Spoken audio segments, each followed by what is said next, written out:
Bonjour, moi c'est Quentin Calmel, je suis illustrateur bio et local. Je fais de l'aquarelle avec un ancrage à la plume et à l'encre de Chine, un peu typé bande dessinée. Et je viens de La Roche-sur-Grane, là-bas derrière la colline, donc pas loin du tout. Je fais autant de l'illustration que de la BD. Ça fait 5 ans du coup que je suis artiste-auteur et à mon compte, donc illustrateur. Et vu que c'est mon métier principal maintenant, je fais de moins en moins de BD, ce qui est un peu frustrant. Je fais beaucoup de travaux, de commandes pour des particuliers, pour des assos, pour des communes. Après des journées de 8 à 12 heures d'illustration, j'essaye de toujours dégager un peu de temps pour continuer la BD, mais c'est toujours un petit peu compliqué. Mais petit à petit, j'arrive à prendre mon projet que je traîne dans les cartons depuis une dizaine d'années, mais ça arrivera un jour.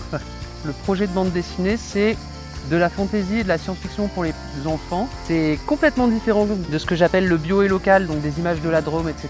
Là, c'est énormément de belles images pour les enfants. Voilà. Alors mon processus créatif, c'est assez simple en fait, parce que je travaille énormément d'après imagination. Je me déplace dans la Drôme. Moi, vu que j'ai grandi ici, je baigne dans mon univers et dans mon imaginaire déjà de base. Je me nourris, j'ai une mémoire photographique, du coup je photographie, je fais des photographies mentales. Je prends aussi beaucoup de photos, j'ai des carnets, donc ça me permet de faire des croquis. Et après, je me mets à l'atelier, je fais les tableaux, donc le crayonné, l'ancrage, etc. Et c'est des tableaux qui prennent entre 15 et 20 heures de travail par image à chaque fois. Mais tout part de balades, de plein de petites choses de la Drôme qui me font vibrer au quotidien, quoi. L'illustration du Théâtre de Verdure, c'était pour une expo au syndicat d'initiative à Grane.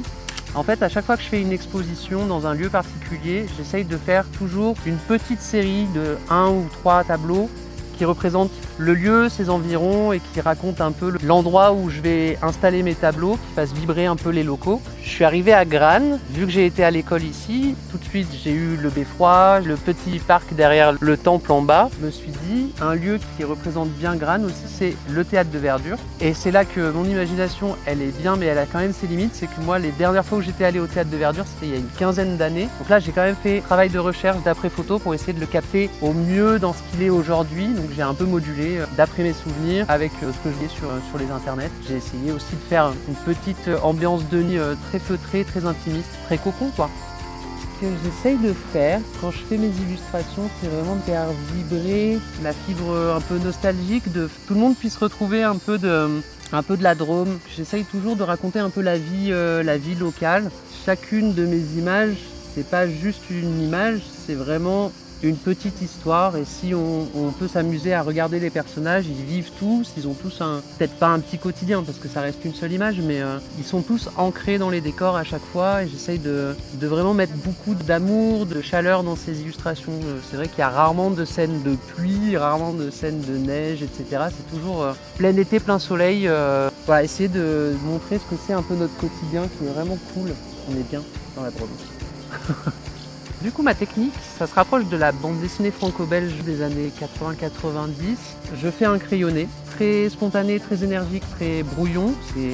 C'est très spécial mes crayonnés, c'est vraiment très énergique. Et en fait, après ça, je me le mets sur une table lumineuse et je me décalque mon propre dessin avec ma plume et l'encre de Chine. Et je viens du coup faire l'ancrage, cerner, essayer de faire la meilleure synthèse de mon dessin avec l'ancrage. Et après, une fois que tout ça c'est prêt, je pars à la planche et je fais la petite aquarelle. J'essaye en général de faire des aquarelles qui sont pas trop chiadées, d'être un peu entre guillemets simples dans les couleurs, des gros aplats. Je colorie mes formes et puis après je mets un peu d'ombrage, mais j'essaye de faire un peu des images efficaces entre guillemets. Je prépare pour la fin de l'année une grosse expo à la galerie Espace Liberté à Cré. C'est une biennale, ça s'appelle Au jour le jour et c'est une expo où on est une trentaine d'artistes. On a tiré des dates au hasard. Il y aura les 365 œuvres qui ont été faites par les artistes, donc on en fait 12 chacun. Et ce sera une déambulation donc du 1er janvier au 31 décembre. Plein d'artistes différents, plein de techniques différentes. Ça va être vraiment une super expo, je pense que ça va être très joli. Et puis la galerie Espace Liberté est quand même très chouette aussi, c'est très intimiste, ça fait un chouette lieu. Je suis visible que sur Instagram, parce que je suis pas très habile avec les réseaux sociaux. Mais Instagram en général, vous pouvez être au fait des nouveautés. J'aime bien aussi quand c'est comme ça, on peut me croiser des fois sur les marchés de temps en temps. J'essaye de pas manquer à un endroit et d'être toujours un peu en petite surprise dans un coin comme ça pour montrer des nouveautés, mais c'est très éparse ma manière de communiquer quand même. Une artiste drômoise que je recommande, c'est Afan de Colline. Et j'aime beaucoup sa manière de représenter la Drôme. Et il y a vraiment beaucoup de douceur, beaucoup de fantaisie. C'est très doux. Ouais, j'aime beaucoup son travail. Voilà.